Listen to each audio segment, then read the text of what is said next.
मेरा नाम गौहर हसन है। मेरा ताल्लुक बिहार से है और मैंने 2019 में यूपीएससी सिविल सर्विसेज का एग्ज़ाम क्वालिफाई किया था और मेरी 137th रैंक थी और उसके थ्रू मुझे इंडियन पुलिस सर्विस एलोकेट हुई। मेरे 4 भाई बहन हैं और उनमें से सबसे नकारा मैं ही था पढ़ने में। तो मेरे वालिद साहब जो कि प्रोफेसर थे, अल्लाह उन्हें जन्नत नसीब करे, उनका इंतकाल हो चुका है, वो हमेशा कहा करते थे कि आखिर मैंने ज़िंदगी में बहुत नमाजी थे, बहुत परहेजगार थे, ज़िंदगी में कभी एक पैसा उन्होंने ऐसा नहीं कमाया जिस पे उनको अफसोस हो सके। लेकिन वो मुझसे अक्सर कहा करते थे ये बात कि मैंने ज़िंदगी में आखिर ऐसी क्या गलती की है कि अल्लाह ने तुमको इस तरह का बना दिया। मैंने सीबीएसई से, मेरे ख्याल से ज़्यादातर लड़के यहाँ सीबीएसई के बैठे हुए होंगे, मैंने सीबीएसई से 10वीं 2 बार में पास किया था। पहली बार में पास कर गया था मैं, मेरे कुछ 45% मार्क्स थे और जब मेरे वालिद साहब ने कहा ये नंबर लेके तुम कहाँ जाओगे, तो मुझे लगा मैं पास कर गया, मैं इसी पे खुश था। लेकिन उनके बड़े इसरार करने पर मैंने दोबारा एग्ज़ाम दिया। तो आज भी मुझे याद है कि मेरे 70% मार्क्स आ गए थे, तो मेरे मोहल्ले में मिठाई बांटनी पड़ी। वो लोग इतने खुश थे 70% मार्क्स पे।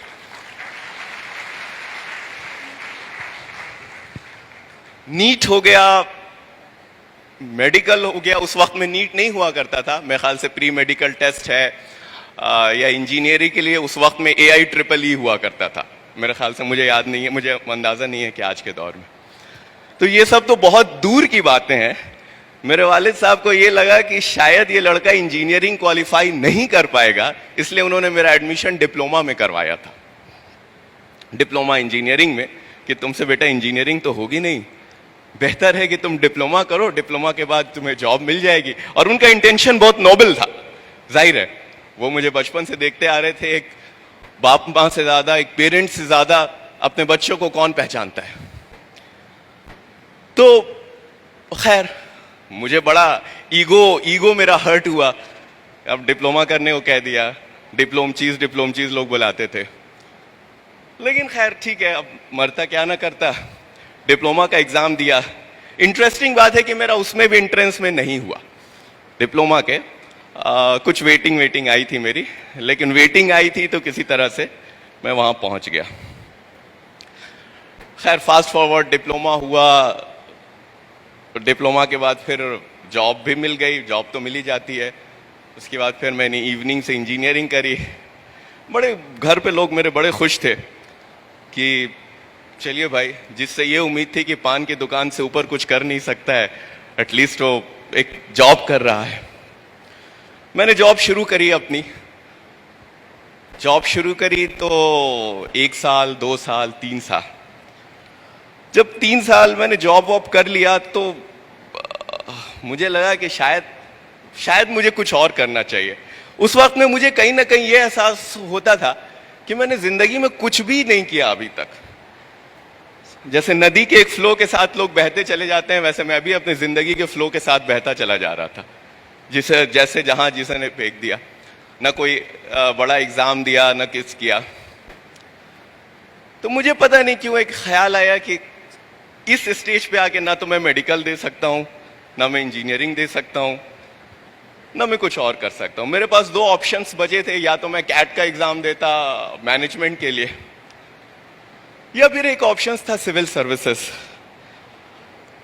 मुझे बहुत ज़्यादा अंदाज़ा तो नहीं है कि महाराष्ट्र में लोग इसका क्या वो करते हैं, बट बिहार में एक बड़ा कोई भी पेरेंट्स को, खास करके जो मिडिल क्लास के पेरेंट्स होते हैं, उनके अंदर एक ये रहता है कि भाई मेरा बच्चा IAS IPS बने, सिविल सर्विसेज में जाए। मतलब वो एक बड़ा उसको लगता है कि पता नहीं क्या हो जाएगा वो बनकर। हालांकि ऐसा कुछ नहीं है, ठीक है, ये भी एक नौकरी है। तो खैर मुझे एहसास, तो वो जहन में जहनियत तो वही थी, तो मुझे ये एहसास हुआ कि मुझे सिविल सर्विसेज की प्रिपरेशन करनी चाहिए। तो जब मैंने एकदम मुअज़्ज़म इरादा कर लिया कि नहीं मुझे करना है, तो मैंने अपने वालिद साहब को फ़ोन किया कि मैं ऐसा ऐसा सोच रहा हूँ। वो सोचने लगे। अभी तो मुझे थोड़ा सुकून मिला था कि इसने नौकरी शुरू की है, अब इसकी ज़िंदगी थोड़ी सी सेटल हुई है, आगे का मामला होगा, अब आगे की चीज़ें देखी जाएगी। अब ये नौकरी छोड़ने की बात करने लगा।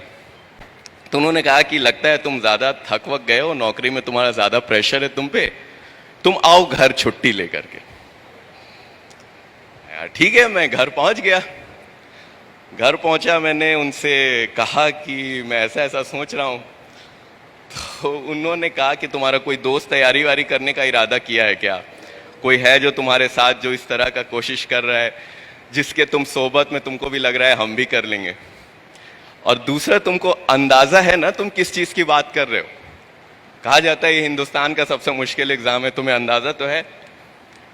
तो नहीं नहीं हमको पता है, ये वो ऐसे वैसे। उन्होंने कहा कि देखो, मुझसे ज्यादा खुश कोई नहीं होगा अगर तुम वाकई दिल से, अगर तुम्हारे अंदर इरादा है कि तुम इस तरह से कर सकते हो, लेकिन ऐसा ना हो कि 2 महीने बाद तुमको एहसास हो कि ये हमसे हो नहीं पा रहा है, तो ना खुदा ही मिले ना विसाले सनम, ना इधर के रहे ना उधर के वाला मामला हो जाएगा। तो ठीक है, तो हमने सोचा कि थोड़ा सा, उनसे कुछ साल पहले डॉक्टर शाह फैसल थे जो कश्मीर के थे, वो हिंदुस्तान में टॉपर हुए थे, और काफ़ी वो मतलब वो उनकी स्पीच वगैरह हम लोग यूट्यूब पे सुनते थे तो लगता था कि हाँ एकदम ज़बरदस्त। वो इकबाल का एक शेर है जो वो बार बार दोहराते हैं, और वाकई उनके पढ़ने से ही मुझे पता चला कि वो कितनी गहराई है उसमें, कितना मीनिंग है कि दयार इश्क में अपना मकाम पैदा कर, नया ज़माना नई सुबह शाम पैदा कर, खुदा अगर दिल फितरत शनाज दे तुझको, सुकूते लाला गुल से कलाम पैदा कर।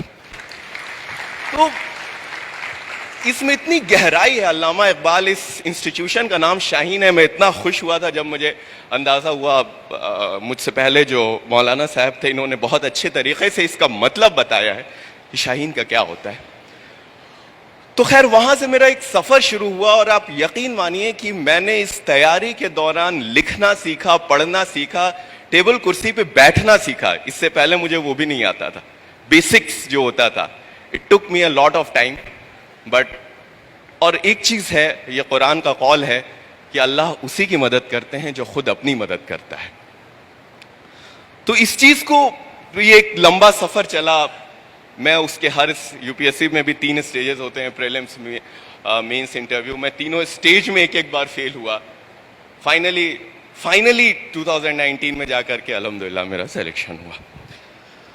तो कहने का मकसद ये है, मैं आप लोगों को ये, खास करके मैं उन बच्चों को एड्रेस कर रहा हूं जिनको ऐसा लगता है कि शायद वो अपने अंदर से हारते हैं।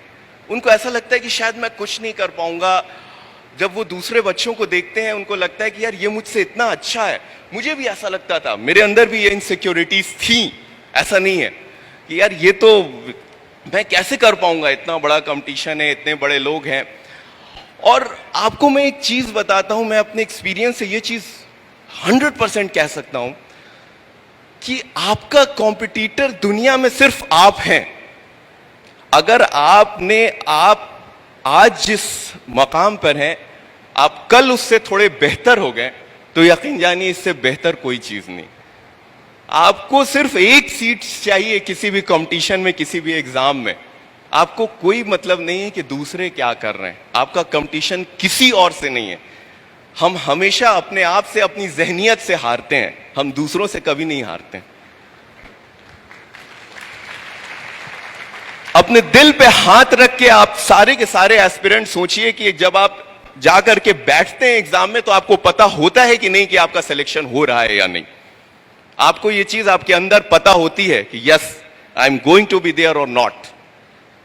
क्योंकि आपका दिल आपका आईना होता है। तो अपने आप से मत हारिए। जब मेरा इंटरव्यू में नहीं हुआ था, जिस साल मैंने इंटरव्यू दिया था, मेरे फादर का फोन आया मेरे पास। वो थे, जाहिर है एक वालिद है, एक बाप है, वो परेशान रहता है कि मेरा बच्चा परेशान होगा, नहीं हुआ इसका। इस स्टेज तक आके ऐसा लगता है कि निवाला मुंह तक पहुंचा, फिर वहां से किसी ने खींच लिया। क्योंकि आप प्रीलिम्स निकालते हैं, मेंस निकालते हैं, लास्ट स्टेज तक पहुंचते हैं। लेकिन मैंने उसी टाइम उनसे कहा था कि मुझे ये अब यकीन है कि अगले साल इंशाल्लाह मेरा इस लिस्ट में होगा, और मैंने उसी माइंडसेट से, उसी जज्बे से उस पूरे अगले साल की तैयारी करी। और आपको मैं सही बताऊं, जब अगले साल का रिजल्ट आया, मैं रिजल्ट खोल ही रहा था कि इस बीच में मेरे दोस्त का फोन आया। यूपीएससी आजकल नाम के साथ लिस्ट शाये करता है, तो मैंने उससे फोन पे यही बोला कि मुझे ये तो पता है कि मेरा लिस्ट में नाम है, मुझे रैंक बताओ कि मेरी कितनी रैंक है।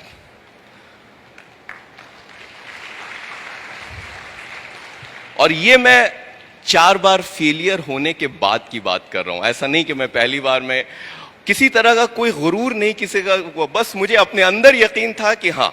और आप सबको, जितने भी एस्पिरेंट, जितने भी लोग यहां बैठे हैं, उनको पता होता है। आज जो लोग बैठे हैं, जिन लोगों को अगले साल देना है, आज ये चीज सोचिए अपने जहन में कि अगले साल मेरा नाम वहां पे होगा। और ये जो पॉजिटिव एनर्जी होती है ना आपके जहन में, वो आपको डिराइव करती है, वो आपको अपने गोल की तरफ खींचती है।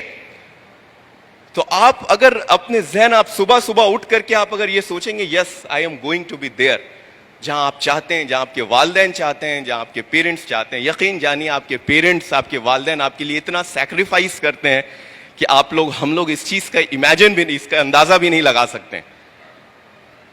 कितनी दुआ करते हैं, कितनी रात जागते हैं, कितने आंसू गिराते हैं। और क्या सिर्फ आपकी कामयाबी, मेरा सिलेक्शन हुआ, उसके विदिन 1 ईयर मेरे वालिद साहब का इंतकाल हो गया।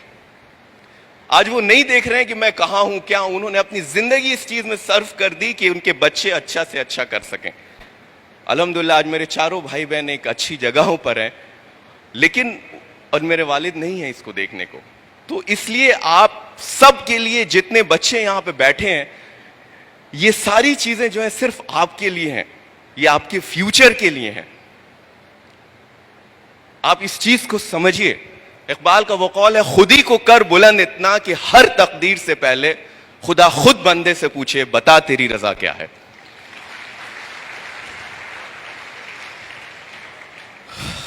तो मुझे बहुत ज्यादा कुछ नहीं कहना है, और थोड़ा सा मैं पेरेंट्स जो हैं यहां बैठे हैं, उनको भी मैं एक चीज कहना चाहूंगा, अपने बच्चों पे हार मत मानिए। अगर आपका बच्चा अच्छा नहीं भी कर पाया किसी वजह से, मैंने आपको बताया मैं शुरू से किस तरह का स्टूडेंट था।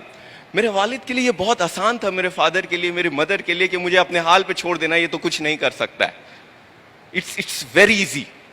या फिर खुद हार जाना कि भाई मुझसे जो हो सकता था। लेकिन constantly since childhood he tried to motivate me, he tried to promote me, he tried to give everything. तो अपने बच्चों पे कभी, कब अल्लाह उसका जहन कब खोल दे, कब उसको आगे बढ़ा दे, ये किसी को नहीं पता होता है। तो आप लोग भी ज्यादा से ज्यादा कोशिश करते रहें अपने बच्चों को आगे बढ़ाने की। अल्लाह से दुआ करते रहें कि नहीं, ठीक है, जब और कर सकते हैं तो आपके बच्चे भी कर सकते हैं, सब लोग कर सकते हैं। तो इसलिए ऐसा नहीं है कि कोई भी इस हॉल में जितने एस्पिरेंट बैठे हैं, जितने बच्चे बैठे हैं, सब लोग सब कुछ वो सारा मुकाम पा सकते हैं जो आप चाहते हैं, जो आप करते हैं, जो आपके दिल में है कि नहीं मुझे ये करना है। दुनिया में कोई भी चीज मुश्किल नहीं है। मैं तैयारी करने से पहले मुझे कह देता कोई कि आप आधा पैराग्राफ किसी टॉपिक पे लिख दीजिए, तो शायद मैं नहीं लिख सकता था। अब मेरे वालिद ने मुझसे कह दिया कि तुम उर्दू सब्जेक्ट लेके लिखो। यकीन जानिए मुझे उर्दू का इमला तक सही लिखने नहीं आता था, लेकिन उन्होंने कह दिया। मेरे जहन में भी क्या हो गया, मुझे जाहिर है मुझे वक्त लगा, मुझे मेहनत करनी पड़ी, सारा वक्त, सारी चीजें उसमें गुजरी। लेकिन एक ऐसा दौर भी था जिसमें मेरा ऑल इंडिया हाईएस्ट मार्क्स थे उस सब्जेक्ट में।